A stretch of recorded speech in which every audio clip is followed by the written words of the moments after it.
Hi, everyone. Welcome back. Before Carolyn Bessette became the woman beside John Kennedy, there was another love story burning in the background. And the synastry between John and Daryl Hannah, it tells a very different kind of myth with juicy details. What's standing in her doorway on her ascendant is his Amor asteroid and his Nessus at the same time. It's adoration and love mixed with boundary violation. Something goes a step too far. And because her own Nessus is already sitting on her ascendant, this isn't new territory for her. This is where it clicks into place. She already knows what it feels like when a line blurs, when something should feel off, but doesn't fully register right away, when care and discomfort sit in the same space. Amor almost wraps the Nessus energy in something softer, something easier to stay inside of. And that's where the confusion lives. So instead of a clear line, it becomes a blur. And that's where people stay longer than they should, because part of it feels like true love. So who holds the power once the desire takes over? Here comes Pluto. Her Pluto, tied to her north node in the 5th house, comes straight to the front door of his chart and sits right on his ascendant in Virgo. And he feels it the moment that she walks in. His Virgo ascendant analyzes and studies her. He tries to figure out why she affects him the way that she does. Pluto has gravity, and so when he meets her, there is something about her presence he can't ignore. She feels powerful to him, like she is reaching deeper into him than most people ever do. And because her Pluto is already bound up with her North Node in that passionate 5th house, she carries that intensity into the relationship naturally.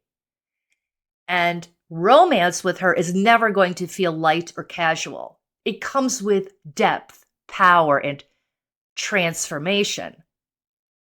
And here is where the chart does something almost ironic, because for all of this shadow talk, there's this tiny, very earthly detail sitting in her natal chart that made me laugh out loud. There was an interview between her and Jay Leno some years ago, and she brought him a pizza for Valentine's Day, and it was shaped like a heart. And he said to her, "Oh, you're a vegetarian, though." And she said, "Yeah, but I don't like vegetables." And Jay Leno asks her what she actually eats. And she says, "Candy, sugar." So, of course, I went and checked her natal chart. Venus is conjuncting the asteroid Candy, exact 0 degrees. Venus is what you love, what tastes good to you, what feels indulgent, sweet, pleasurable, almost decadent. And when you stick that on, when you put Venus on an asteroid literally named Candy at 0 degrees, that's not subtle. That is her pleasure principle wired straight into sugar. Venus does not care about broccoli. Venus wants pleasure. So, I thought that was very interesting. His sun is conjunct Eleutheria. At the center of who he is, there is a need for freedom, a need for open sky. He does not settle easily into anything that feels confining. So can a man whose identity that is fused with freedom fully surrender to Pluto level intensity? Because he is not a stranger to Pluto either. His own Pluto sits close to his North Node. So when these two meet, they are not just feeling attraction. They are stepping into a current that already runs through both of their lives because they're born so close to each other in date. Now, his moon is right on his Chiron. That means his emotional world is not neutral. Every feeling carries memory in it, like an old scar that never quite forgets the moment that it was made. So when her Chiron conjuncts his moon and Chiron, she doesn't want to just connect with him. She touches the place that already aches. At first, it feels mystical, like being understood without having to say a word. The emotional atmosphere turns raw and immediate, almost sacred. When two wounds recognize each other, the bond forms fast and hits deep. The same sensitivity that carries closeness can just as easily make small moments cut harder than they should. This is intimacy with exposed wires. It's tender, magnetic, and never neutral. And then we see another asteroid enter the story. Her Ishtar is also sitting on his moon. Ishtar is not a quiet goddess. She is passion, power, and emotional explosions. She is the goddess who loves fiercely and fights just as hard. So now his moon is surrounded. Chiron on one side, Chiron on the other from her, and Ishtar right there lighting the fire. Emotions run hot, and arguments can spark fast. And at the same time, emotional bruises keep getting pressed due to Chiron. Her Jupiter in Capricorn sits right on his Venus and Juno. And at first, that can make the relationship feel full of promise. Around her, his love expands. His idea of partnership expands. It feels possible, real, like it could become something lasting. But this is happening in Capricorn, the sign of Father Time. Capricorn does not rush. Capricorn tests things. It asks whether the relationship can actually stand up to the weight of real life. So even though the connection could feel hopeful and expansive while they were together, Capricorn can also delay things, slow things down, or bring the reality check that asks whether the timing is truly right. Sometimes the relationship carries long-term potential, but real life moves the story somewhere else. Now, his Astarte is conjuncting her sun. And Astarte in mythology is not just beauty and seduction. She is also a warrior goddess. Passion, power, conquest, and sometimes conflict. So he brings seduction and intensity. But Astarte is not a quiet goddess. When she appears, passions run high, tempers flare, and power struggles can erupt. So when his Astarte is conjuncting her sun, he can ignite that part of the story with her,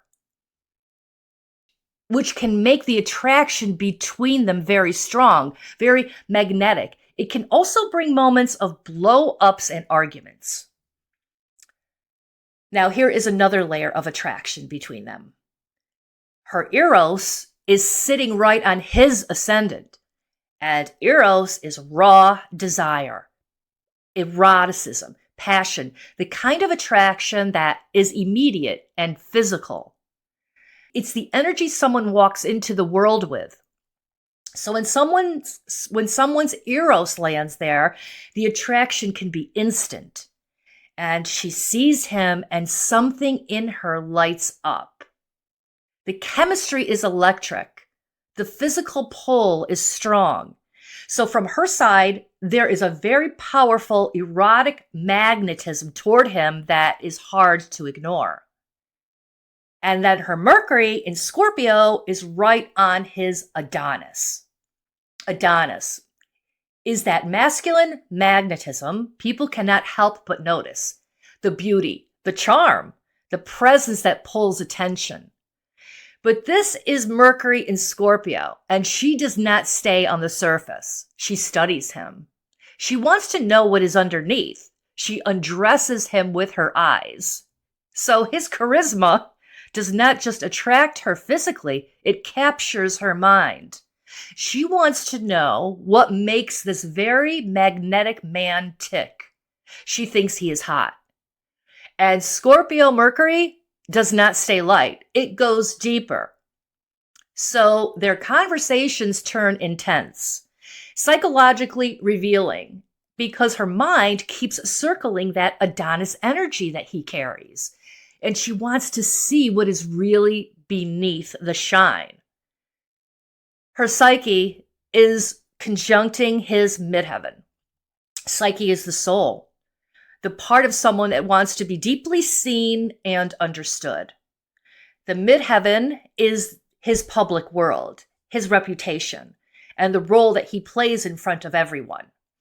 So when her psyche lands there, she connects with him at a very deep level, but that connection does not stay private. Her presence touches something personal in him, and it shows. His sun is conjuncting her Scorpio descendant. That's him walking straight into the part of her that wants depth, intensity, the kind of bond that changes you. Scorpio on the descendant doesn't want polite love. It wants depth, intensity, the kind of connection that gets under your skin.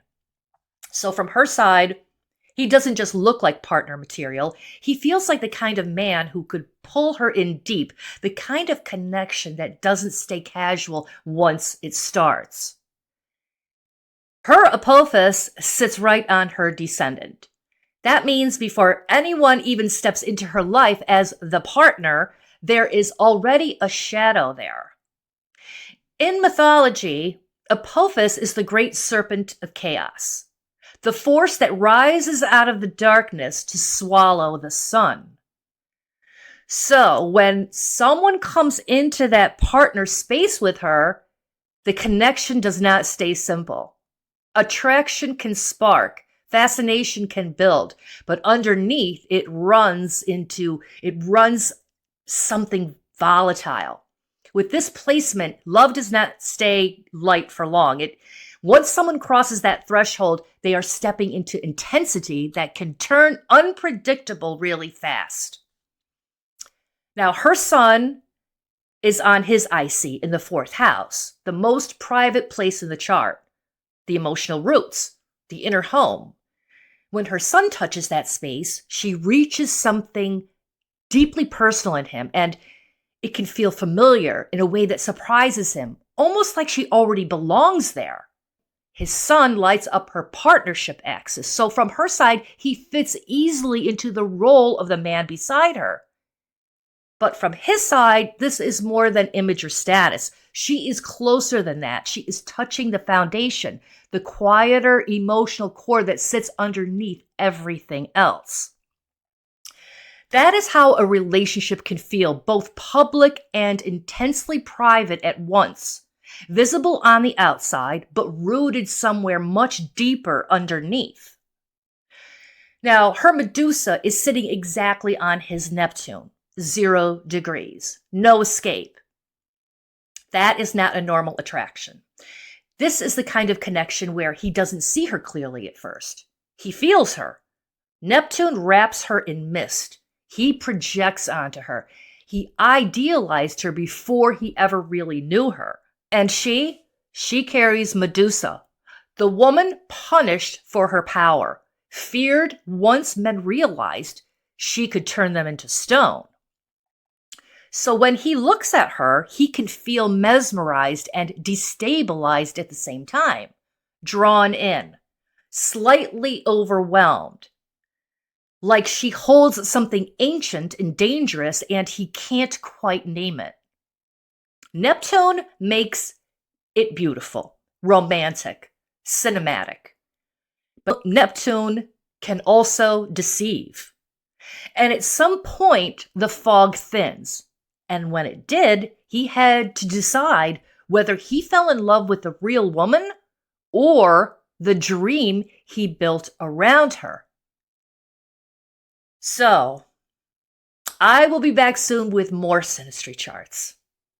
Hit the subscribe button to stay in the loop.